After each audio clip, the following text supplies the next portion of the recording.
ازيكم يا حبايبي؟ يا رب تكونوا بخير. النهاردة ان شاء الله هنعمل مع بعض وصفة العدس. وصفة مناسبة جدا لجو البرد اللي احنا فيه، وطبعا هنكررها كتير طول فصل الشتاء.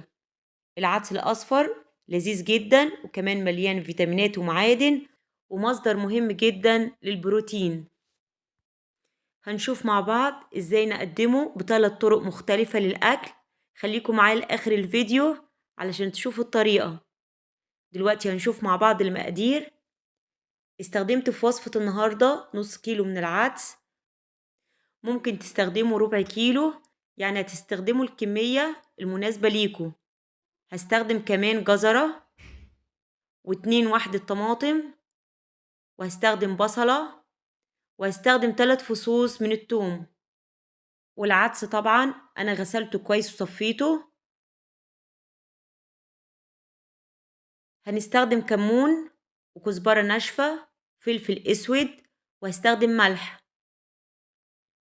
هنضيف الحاجات دي للعدس: الجزر والطماطم والبصل، وهضيف الثوم. في حاجة كمان اختياري ممكن نضيفها، وهي مكعب من المرقة. دي حاجة طبعا حسب رغبتكم. هنضيف المية، ولازم المية تغطي العدس والمكونات دي كلها تماما. ما ينفعش تبقى كمية المية قليلة، علشان ممكن العدس يتحرق معانا، او ممكن ما يستويش لان المية مش كفاية. كمية المية طبعا حسب ما انتوا عاوزين العدس. لو عايزينه يبقى سميك يدوب زي ما انتوا شايفينه، لو عاوزينه شوربة خفيفة هتحطوا مية اكتر من كده. طبعا انا هخليه سميك في الاول علشان هقدمه باكتر من طريقة. سبت العدس يستوي على النار.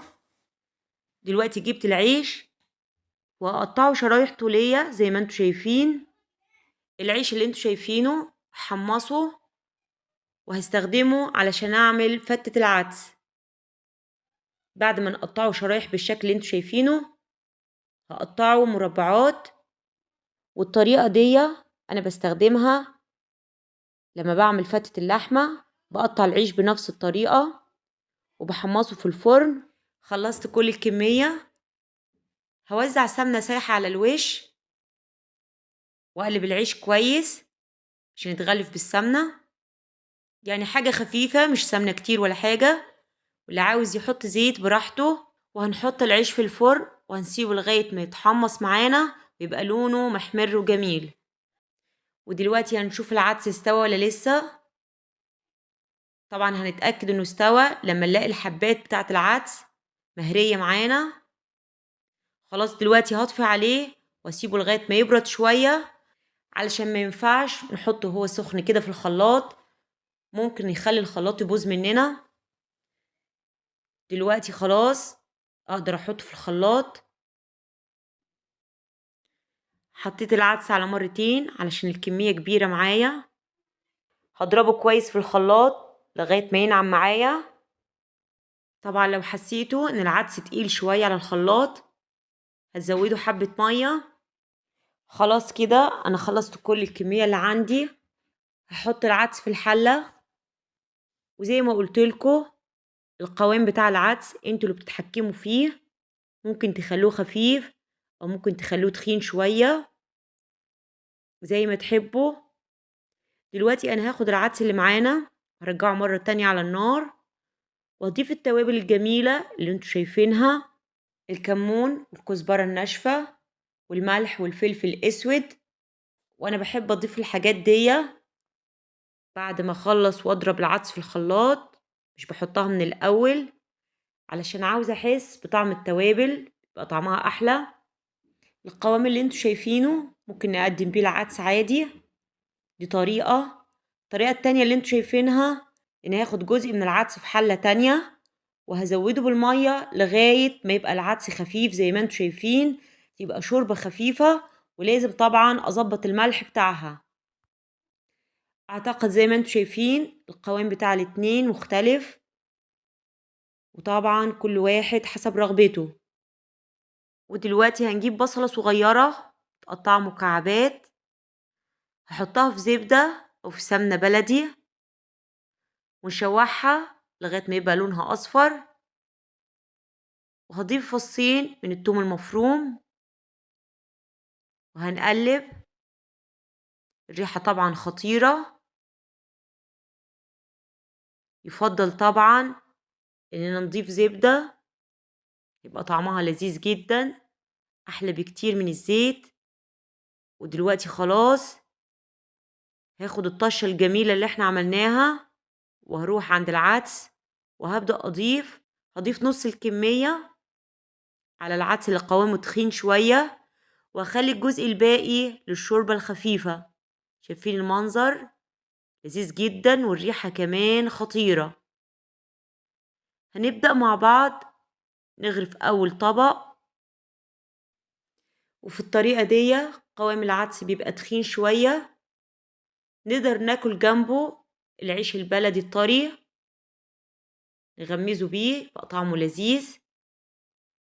الطريقة التانية هنجيب العيش المحمص زي ما انتوا شايفين شكله جميل جدا، ونبدأ نضيف عليه كمية العدس اللي احنا عاوزينها. فتة العدس يا جماعة طعمها خطير، لذيذة جدا خاصة في الشتاء. نقدر نحط على الوش كمان بصل أخضر متقطع قطع صغيرة، يدي شكل جمالي، وكمان بيبقى طعمه لذيذ جدا مع العيش المقرمش والعدس. الطريقة التالتة اللي هقدم بيها هصب العدس اللي قوامه خفيف زي ما انتوا شايفينه، هنحطه في حاجات خاصة بالشوربة، دي مناسبة جدا للطريقة دي. ممكن نحط على الوش كمان العيش المحمص، وصفة مغذية جدا وحلوة جدا لو حد تعبان أو عنده برد، مغذية كمان للأطفال. الطعم لذيذ جدا وفي نفس الوقت وجبة صحية. هنجيب البصل اللي كنا مشوحينه في السمنة مع الثوم وهنضيفه على الوش، هيدي طعم خطير للشوربة، وكمان هيزينه بالشكل الجميل اللي احنا شايفينه. هنقدم جنب وصفة النهاردة حاجات لذيذة هتخلي الطعم أحلى. عندنا البتنجان المخلل بتتبيلته الروعة، وعندنا كمان مخلل اللفت ده اللي أنا عملته في البيت. هسيب لكم اللينك في صندوق الوصف علشان تقدروا تشوفوا طريقة اللفت المخلل.